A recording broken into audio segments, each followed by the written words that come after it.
Welcome to the Barker Podcast Collection.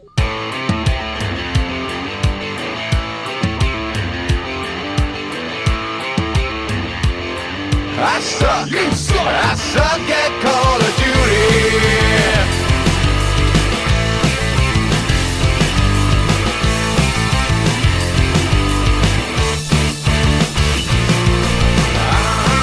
You suck.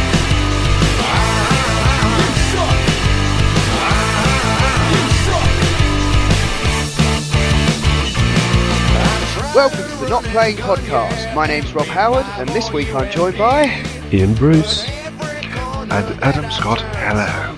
There's been a lot of talk about Ark over the last couple of weeks with some. They released paid DLC for an early access game.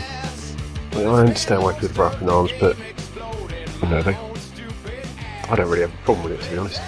I think the people who are up in arms are the people that aren't familiar with the game and just think of it, think of the concept as a little bit broken. Really, it's there's also coming for our guns next. Yeah, and that's really it. There's also the entitled to think that the developers should be working on the game, fixing the bugs in the game instead of creating new content expansions, without really understanding that there might be a content team who build the dinosaurs and make the stuff look nice, and a development team who fix the fucking bugs. It is quite hilarious that there's a misunderstanding of how software actually gets made. Oh, it's just ignorance, and I'm not having to go at the people that don't know, but but it wouldn't be better things you could get passionate about. Really, it wouldn't be so bad if people who are clearly ignorant shouted so loudly, pretending that they weren't. That's what irritates me. Correct. So they know exactly how it all works because they've got an uncle at Nintendo or something. Yeah, or they, You know what I mean? That could be a podcast in its fucking entirety, that particular conversation. The release of that expansion pack, I had a load of Steam cash left from selling whatever shit you sell on Steam to get money. Your soul, really. Or just time. So I bought the expansion. And when Ark came out, I had a week off, and I wasted life by playing 41 hours of it in that week. Right. Which was pretty good for me, actually. That was just during the day, seeing my lovely wife in the evening and stuff. So I basically had a job of playing Ark. And I really liked it. But at the time, if you weren't in there every day, you'd lose your stuff. Some fucker would come along and destroy your base. And grr. So either you embrace the job of having to survive in a dinosaur-infested world where you have to constantly punch trees for wood, or you just go, yeah, that was good for a week and I'll go and do something else.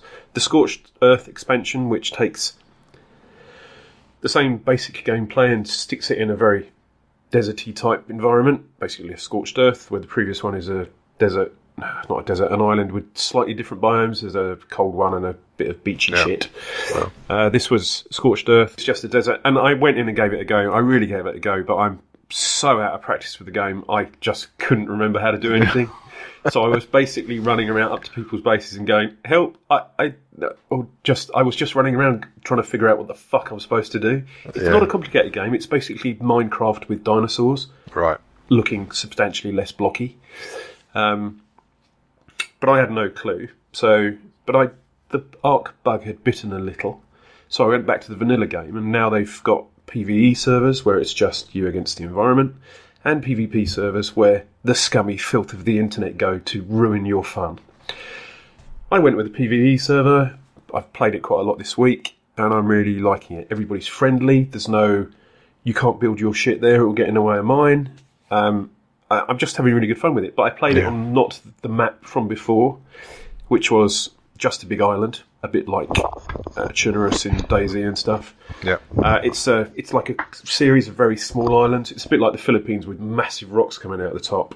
Okay. And I'm really enjoying it. There was a T-Rex trying to destroy my base the other day, and I was trying to destroy something very high level, way beyond my level, and it was just like a turtle or something painfully embarrassing. So I was kiting around this turtle, hoping it would just lose interest and go away. And this guy, high level, came over and said, yeah, you shouldn't really have done that. So I said, could you help, please? And he smited it immediately with his massive smiting stick. And then about 10 minutes later, this T-Rex came charging down the beach up to my base, and it was sniffing around, and I was, fucking T-Rex, I've spent hours building this. Because the dinosaurs can still smash your bases if you aggro them. All right. And so I spent about 10 minutes going around this thing, trying to make the T-Rex fuck off. And then the guy who'd been there earlier came over and went, "Yeah, sorry mate, that's my T-Rex." And he was just telling it to go up to the base and look like it was attacking. What a funny man. Which isn't what I called him at the time, but looking back on it, he was quite funny. It is a massive time sink. I'm probably going to give up on it this week because I don't need to go back and check it every night, but it's becoming a bit like crack, and it's very easy for me to go in, I'll just do a couple of hours and then I'll do some other stuff. And then the day later, I've not done anything else. Yeah. So I need to pace myself with that. And there's no time limit. There's no... You could do it for days. Yeah. And people would you'd only know when somebody came and wiped your ass because you'd shat yourself for a number of days. It's horrifically easy to just keep doing it. And the taming of the dinosaurs takes hours, and I've not done any of that yet because I don't want to have to guarantee that time slot. So, but I mean, if everything is designed to take a long time, I mean, I know every multi-massively every MMO has needs to have a time sink element in it. Otherwise, people burn through the content, and that's bored. But I guess there are people doing it at the moment. But who's the target market if people are expected to invest this much time? And you can lose you could lose everything to other players. Well, I think it's when I played it originally, I found I was very lucky to find a server with a group of guys who do a podcast and they do a YouTube channel, and they're not massively big, but they're definitely a unit and they worked together. Yeah. So I could play the game how I think it is currently intended for people to play. Collections of people who form their tribe, and then they do stuff. And if somebody's not around, somebody else will maintain stuff, and it becomes this kind of communal thing. And I think that's where the appeal comes from. Like Minecraft and other games, Rust, Reign of Kings, all of these, the tree punchers that are out at the moment and will continue to come out. They're really best played with a group of mates who have a lot of time to invest. And sometimes you'll all do it together, and the rest of the time somebody will pop on and do a couple of bits and then just keep it ticking over. There is endgame stuff. I've not done the game a load of credit there. It's not just a tree puncher. There is other things you can do. There's lots of dinosaurs to tame. You can do different things with them. The Triceratopses are good for vacuuming up berries and shit. So there's some strategy and learning to do there. But as with Overwatch, I don't spend a lot of time doing that, and I really only do it when I get to a point where I've tried to beat a level 150 raptor with a stick, and the game has just mocked me. Yeah. Then I'll have a quick Google for what I should be doing there, and it will say, just go and do a little dodo or a turtle. That's probably better. But if on the off chance somebody's listening who's got a group of mates and they haven't tried Ark yet, I would suggest it. If you like Rust and Reign of Kings and even Minecraft, it's good. PvE server for safe building stuff and running away from dinosaurs, and PvP stuff if you want to. The PvP servers if you want to be extremely angry that some fuckers come along and put stilts around your base so you can't get in or something ridiculous. Which happens. I think still happens. So, yeah. Yeah, okay. I just wanted to quickly mention Deus Ex Mankind Divided, because I finished it literally 5 minutes before we started recording this. Oh, crikey. Yeah, I just wondered if I'd have time. I knew I was right near the end. I really enjoyed it. I had 31 hours logged on Steam with it, and I got the Pacifist achievement, which I thought I would try to get this time, because... Is that where you don't kill anybody? Nobody at all. Jesus, good work. You pussy. Yeah, I must admit, I was a little bit flummoxed as to how I was going to get around these very heavily armoured cops. But I just I used some EMP ammo with my pistol and then just knocked them the fuck out, and that got rid of them. So yeah, I was knocking a lot of people out, but only when they got in my way. There were no boss encounters in the game, although there almost was one, and there is definitely a boss encounter at the end, but there is just a trick to dealing with him. I think I had to trank him, knock his EMP stuff out, and then hit him. and I managed to do that. But he's got sentry bots going around, so I had to climb around through quite a lot of vents, find the security computers, disable them all. I think I distracted him for a while by activating or turning friendly fire on to a big mech thing, and that kept him busy for a while I was skulking around deactivating tripwires and other things. So it was quite a cool way to end it. But yeah, it's very Deus Ex, lots of options. I ghosted my way through most of it. And yeah, it's true that, well, I would say there were reports that the ending was abrupt, and I think the only people that felt that were the people that kind of just followed the mission markers, because there's actually a lot more content in the game than meets the eye if you're willing to spend the time skulking around, listening to what people are saying and following clues.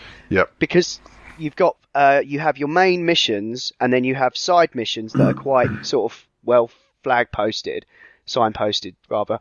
But then you have these points of interest, and if you follow them, and you'll go to the point of interest, and there won't be like an objective marker on the floor or whatever. You'll have to talk to someone, listen, observe. And there was an incredible mission that I played through in the game, which went on for quite a while in the same way of Witcher. It had quite a long thread to it. And it was all about this harvester who was basically killing augmented people and removing their augmentations.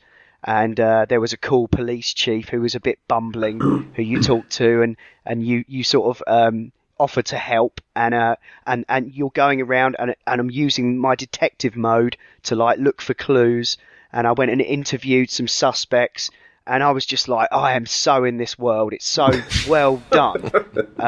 It was really awesome, and apparently there are more. I didn't do them all because it really a lot of them are incidental details that you will only pick up if you do pay attention to certain things. Like it won't even trigger the point of interest thing unless you listen for a conversation that two people might be having. There's one in particular that I heard talk of, which involves this drug called neon, and I didn't play that through at all. So yeah, potential for replayability perhaps. Do you think you'll go back and replay it, maybe with a more guns blazing approach, or do you think you're done with it and you'll move on? Quite possibly. There is actually a DLC that I haven't touched that comes with the game, and I might go a bit gun crazy there. But to be honest, I really, really just prefer playing these games as stealth games because the systems support that so well, and I love just going around and just hacking stuff and not being seen. So I don't know. And also in this version of Deus Ex, they've made all of the offensive capabilities non-lethal. So you can do the whole Icarus landing, and it will just knock people out. You can do the Typhoon, and it will release gas instead. So you still get the alt fire modes for the guns, right? Yeah, is that what it is? And alt ammo, so you can still use a pistol. I mean, there's big mech things that you can blow up. I tell you what, I was actually pining for a fucking like grenade launcher or something, but I didn't have space in my inventory because Where's the fucking BFG? Yeah, exactly. Yeah. Because I was picking up these big guns, and then I knocked out a dude, and he had a bio cell, which is what powers all your augmentations, and I was just like, I'd rather have that tiny little canister of batteries than a big gun right now. But then when I got to the final encounter, it would have been cool to like blow up some robots. But it's got remote hacking now, a bit like Watch Dogs. Mm-hmm. So you can like, if there's a sentry, you can program them to like, you can incapacitate them for a bit, or fully turn them off if you can find the security computer to do that. Yeah, there's lots to do in the game. I loved it. I mean, I can see why they've split it in three, because the density of it, if it was all one game, it would be as big as The Witcher, because it's as dense as that. The conversation systems are as involved. Well, this is. I think actually it works. it works a lot better like that because I was thinking about this today. I spent over 80 hours in Dragon Age Inquisition, and I was so weary of it by the end. But that is equivalent to a quite fleshed out run through of all 3 Mass Effect games. Yeah. Which I've done many times, and mainly because if you break a big story up into a trilogy in that way, then you get 3 nicely sized, contained chunks that allow it to be tighter and more enjoyable, the overall story and the playthrough. Whereas Dragon Age just felt so sprawling. And the fact is, I know that most people have got more time to game who are going to do this than I do. But I still think that with the amount of games that are out there to play, I think a lot more people, not just those that are time-starved, might appreciate games being broken up a bit more and not being like 300 hours plus to get through, you know? Yeah, 30 hours is like a totally reasonable time for a 30 quid game. Yeah, I could do it. I mean, and do you feel like you really consumed most of the game in that time, or do you think there was a load that you skipped on? Yeah, and I'm not even gutted that I missed out on missions because of the way those point of interest ones were delivered.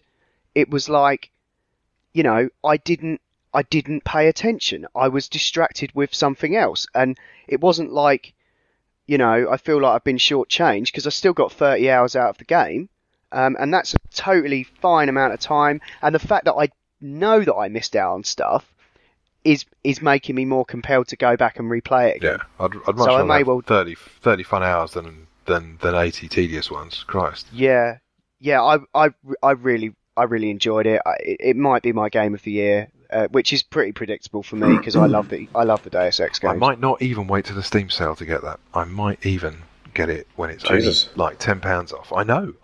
My God.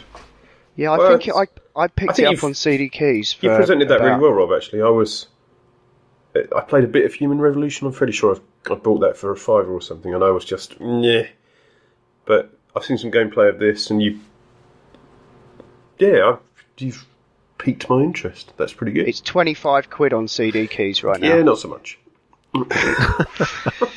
That's not for me. Yeah, no. The Human Revolution is £3.49.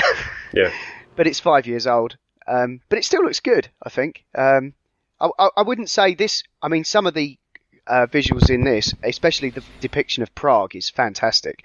But I'd be really interested in for you to play it like a lunatic with a big gun, and why the sailors love me. and report back and let me know how it works like that. What if I want to stealth it, Rob? Well, if you want to stealth it, I'm not really a stealth kind of guy, mate. I just find the biggest gun and point it at someone. I have to say, as I'm very patient when it comes to Deus Ex, and my approach normally is I want to do it this way, and if I can't do it that way, I will just die and reload. I won't try and can. Yes. Because I was, especially this time, because I really was after that pacifist achievement, and I didn't want to just wing it and have to lob a grenade somewhere to get away, and so I was really. When I play Deus Ex, it normally starts off as I'm really going to be stealthy, and then I'll trip the alarm, and maybe I'll reload a save once, but after that it's like, fuck it, pull out the Ingrams. Yeah. And it's like, I tried to be stealthy, I'm just not very good at it. Yeah. There was a great bit where I had to get into a basically there's like a gangster outfit, and their base was like in an old theatre, and I had to get in, and I didn't want them to know, and so I stealthed my way in, and ended up on like the upper levels, and I think I managed to ghost past most people, but there was like one of the high balconies right by the stage, so looking down at the stage, and I was able to I cloaked, and then did an Icarus landing right down to the bottom, and then crawled into a vent at the side of the stage, and now I'm behind the stage, and it was like I just sneaked through like about 20 or 30 NPCs. It was very gratifying, but I didn't get it right first time. But I was like, I have to do it that way because that's the way I want to do it. And there were some great moments, but quite a bit of quick saving, which wasn't a problem in like the more levels, like where you're in a proper mission. But when you were in the open world areas, would be a bit of a fucker having to load that up again, even on an SSD. Yeah, I did play it in a very old school way. Yeah, well, it's one of those games that we've been playing for decades, that series. So I think you kind of there is if I play a Deus Ex game, and I even started doing Human Revolution again about 4 or 5 months ago. I think we talked. It was just after the pre-order stuff we talked about on the podcast. I thought, yeah, maybe I'll just load that up and have a look at that again. And yeah, I played it much the same as I played Mr. Denton in the first one. I heard you saying that in this one, I can't remember. I don't think you did this in Human Revolution, but in this one you had to choose which org you wanted in each slot. Is that right? Yeah. So because that was I can't remember if we did that in Human Resolution, but in the first game you had a choice of either or powers, didn't you, in each of those slots? Yeah. The system they have in this is basically you discover that you have these hidden augmentations, and at first you have to make a choice. If you want one, there's like 6 new ones, and if you want one, you have to turn one off. Until about 2/3 into the game, you're able to have whatever you like. But it's basically like, in order to have one of the new orgs, you have to overclock your system, so you have to turn something off, one of the new ones. I gotcha. There's some good ones there. What did I have out of that? Oh, the Icarus Dash, which is basically like the blink mechanic from Dishonored. And that was awesome. That mission I was talking about with the theatre, on my way out of there, I was able to get right onto the lighting rig, and get sneak through really high above everybody. And, nice. And that was it's good. And so I took the landing org, and I took all the hacking stuff and all the kind of traversal stuff, so I could get around really easily and not have to get into any confrontations. But there's other ones. If you want to go like combat, there's like a range of different armors. You can tweak all your reloading and all that kind of thing. Is there any? I know that the conversations play it differently, but do you think there is a tangible game benefit or detriment from going one route or another? I'm thinking more like the kind of moral ending of Dishonored, where you were kind of penalised in a way for actually killing people instead of being humane. Is there anything similar to that in this, or is it just affect conversations and how people view you? Well, I tell you, there was one mission that I tried to do stealthy. Don't spoil it. I'm just, it's one of those general questions. I'm just saying. You get a bit of feedback in, like, when you read newspapers and stuff. It will say, Matt, there was an incident here, like in a certain location. Right. Nobody was killed, but several were injured, and it will reflect that back at you as you're playing. And sometimes some characters will speak to you and go, "Oh, you didn't need to do that." And this is even with me playing stealthy, because there were some occasions. I didn't kill anyone, but I definitely roughed up some people. Holding up her husband's severed head. Yeah. I think we need to do that. Yeah. I know it was a bit irritating. Just have a word is what I meant. But yeah, you get the whole. It's similar to the last game where you have, in conversations, you have like the alpha, omega, beta sort of personality types, right. And you can respond correctly. And I got all those achievements because I like doing all those conversations. That was one of the first orgs I selected. Yeah, I like talking about that stuff. Yeah, you start off with like a sort of suite, basic starter suite of orgs, and then through through a convolution of the story, you lose everything and you're able to respec. And I chose most of the ones that I started with, actually, because the vision org is very good. And then there's another one that lets you tag enemies, so that you can keep track of them on the minimap. Right. But I didn't bother with that because I had the see-through wall stuff. I don't think it seemed like counterintuitive doing both, but it's just horses for courses, however you want to do it. But I definitely didn't have. Apparently, you should be able to spec yourself up even without microtransactions with the amount of practice kits available in the game. But there's a lot of stuff hidden, I guess, because I wasn't fully spec'd at the end of the game. I definitely had to choose my way. But that's kind of cool though. That's good. Yeah, sorry, I've been chatting about that for ages now, so I'll shut up. No, it's on my wish list, and when it's Probably less than 20 quid. I'll give it a go. Yeah. No, looking forward to the DLC and future games because, I mean, the way it ends, and definitely stick around after the credits because there's a big scene that carries it on I hate for the next game. post-credit stuff. It's mid-credits, and there's only one. That's even worse. It'll be on YouTube. Just look it up there. It's fine. Yeah, true. But that's why I was saying I hope the credits finish before we get started here because otherwise Yeah. they were going on and on for about 20 minutes. It's ridiculous. Jesus. Yeah. Could I possibly just very quickly mention Heroes of the West? Sorry. So I think I've spoken about Rising Storm Red Orchestra 2 before, which is it's quite an early World War II thing, where you have to work as a squad. Team play, if you don't work as a team, you won't win. And it's based on an old Unreal engine. So it looks a bit dated, but I have consistently found exceptional gameplay. And was lucky enough to find some servers, the 40-1 clans servers, the 5 of them. And they're a good bunch of admins, they don't take any shit, and everybody just really has a good time. And so you end up with 64-player servers where everybody's playing as a team. And that's pretty good. The initial game was based on the Eastern Front. So Stalingrad and Pavlov's House, which was a great map from Call of Duty. Some extensions of that. And it's all really, really good. Really good gameplay if you like a good old-fashioned kind of classic era Call of Duty stuff. But recently, a community mod called Heroes of the West was released, which started including maps from the Western Front.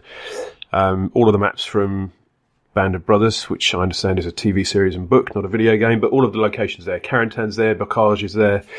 All of those are there, and they play like you're in Band of Brothers, which is great. I certainly enjoyed Call of Duty in the Carentan map, and playing that again with 32 players working as a team is just chuffing awesome.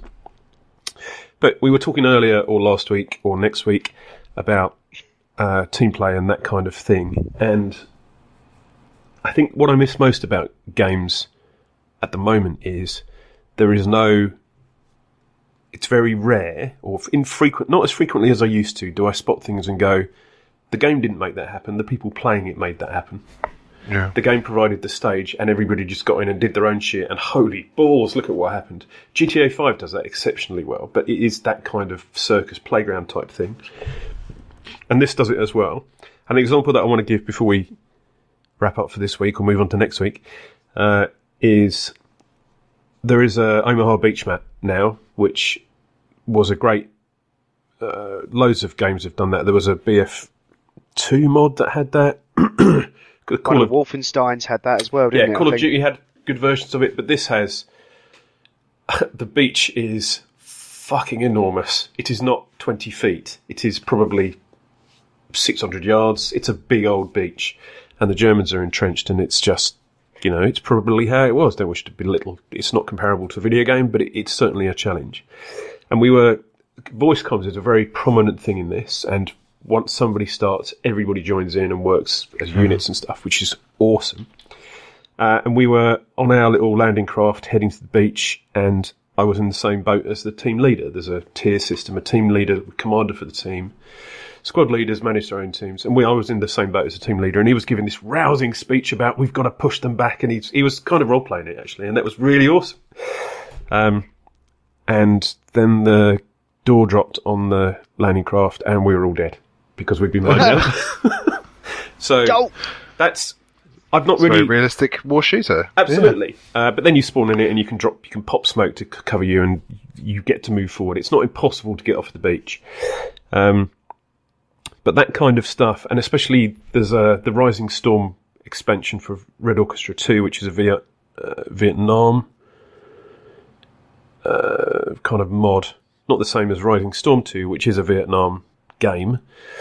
There's certainly times there where I've been playing with Americans on the American side, and they just ham it up. They sound like the guy out of a Platoon, out of Full Metal Jacket, and it feels like holy balls, that's excellent. And playing on the Russian side, you play with the Russians, and they're talking in an English accent, so they sound, move forward, comrade, we will kill them. And it's just, holy shit, this is awesome. And that's, I miss that with a lot of these other games. But all the stuff we talked about recently, they sound great, but I like that kind of, the theatre of it, where it's just people are making it up as they go along. So it's kind of proper role-playing, ironically, but it's not like that all the time. But I wanted to mention Heroes of the West. It's free for Red Orchestra 2, Rising Storm. It's a big download, and the maps are still being updated, so you might get map updates before you join a game. But it's really good fun. I probably shouldn't mention which servers I play on, because we could do without it being... Whenever there's a Steam sale, there's a load of people who don't understand it's not Call of Duty, and that becomes a bit of a fucking frustration. Well, hopefully our listeners will understand. Yes, listener, you've probably already got it, because we've spoken about it before. Yeah. Yeah.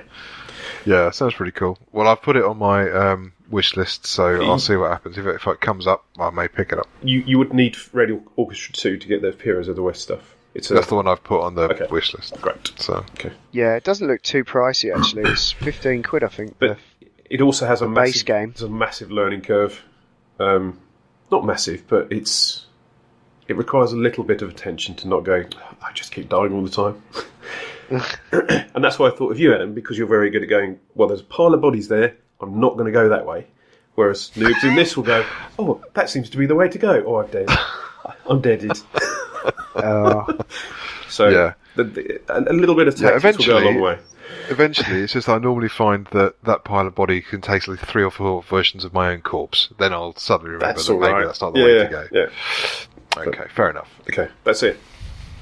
Cool. This has been the Not Playing Podcast in partnership with notlistening.co.uk, where you can also hear myself and Iain talk about movies and TV on the Not Watching Podcast, and Adam, Ash and Will talk about all manner of funny things on the Not Listening Podcast. Not this one. I thought I'd get that in. Oh, yeah, not this one. Not Funny, that Adam, one. not Definitely Adam. not. I wouldn't want there to be any confusion. Yeah. And people being disappointed. They put out a new episode. I think it was Monday. So yeah, they're back in the game. Hurrah. You can email us at notplayingpodcast@gmail.com, or you can tweet at or follow us on Twitter at notplayingpod. You can find the show notes for this show at notlistening.co.uk, and if you're listening to us on iTunes, please do give us a review. Anyway, that's all for now. Thanks for listening. See ya. No booty.